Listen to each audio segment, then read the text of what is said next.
Bonjour. Wowi, Wowi et Wowi. Monsieur William Starkey ou Bill Starkey a su s'entourer de brillants techniciens. Ceux-ci proviennent de grandes entreprises qui, comme Compaq, ont été reprises ou liquidées, ou encore, comme d'autres sociétés connues, ont parfois dû réduire leurs effectifs durant ces dernières années.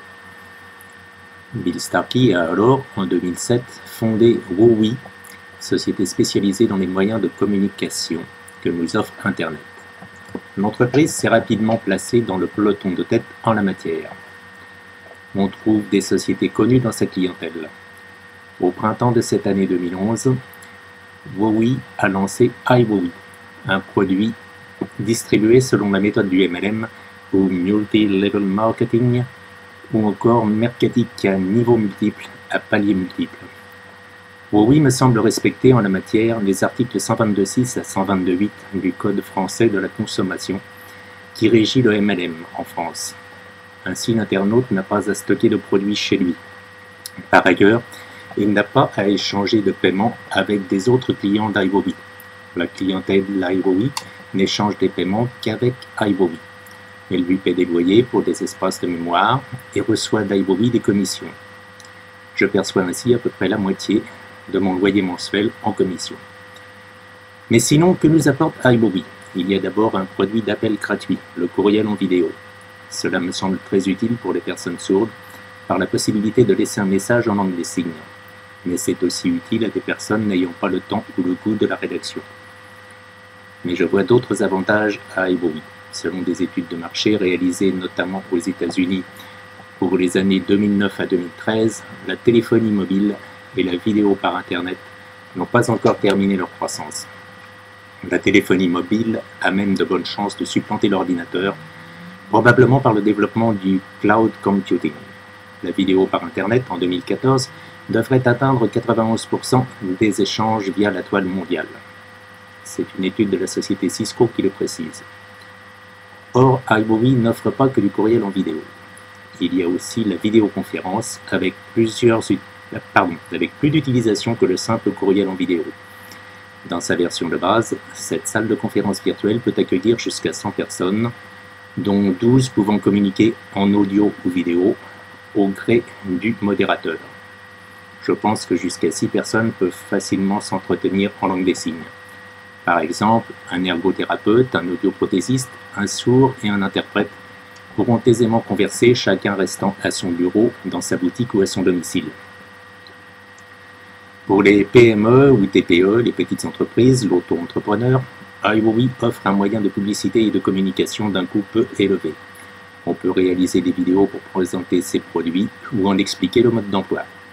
Grâce à la vidéoconférence, un client qui n'a pas compris un détail pourra se le faire expliquer d'une façon plus approfondie, sans perdre de temps, d'argent ou d'énergie dans des déplacements. De la même façon, une entreprise ou une administration pourrait expliquer à une personne immigrée ou illettrée comment remplir un formulaire. Si je devais me rendre au Japon, en Israël ou dans un pays utilisant les alphabets grecs, arabes ou cyrilliques, il me serait impossible de servir tout seul les diverses rubriques d'un formulaire. iWowi peut donc convenir à la formation à distance, au soutien scolaire, grâce à ses fonctions de partage de bureaux virtuels.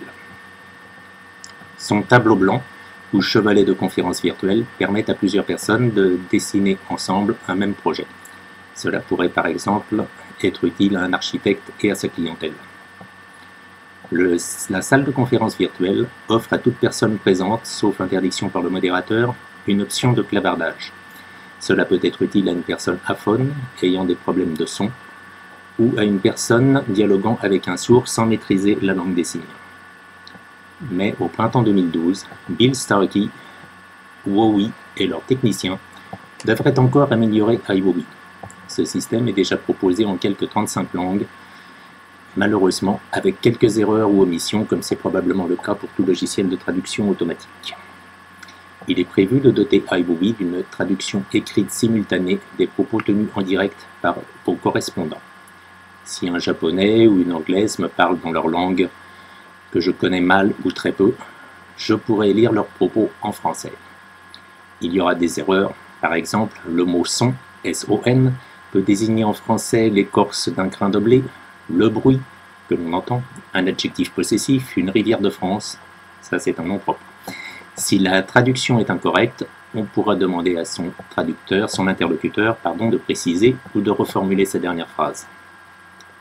On devrait aussi voir apparaître en 2012 la possibilité d'utiliser la salle de conférence virtuelle avec un téléphone cellulaire.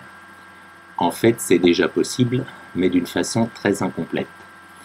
Mieux vaut à ce jour utiliser un ordinateur, sauf pour le courriel en vidéo qui doit déjà être satisfaisant sur les smartphones ou autres tablettes numériques, au moins en lecture. La salle de conférence ou le tableau blanc pour un dessin précis nécessite un équipement complémentaire. Il est notamment recommandé d'avoir un casque d'écouteur avec micro pour éviter l'écho. Pour information, j'ai choisi un abonnement de base à $50 des États-Unis par an, plus $20 par mois, soit au 29 novembre 2011, 37,49 € par an et 15 € par mois. Découvrez donc iWowi. iWowi, c'est inouï. C'était Didier Schaeffer depuis Strasbourg, Alsace, France.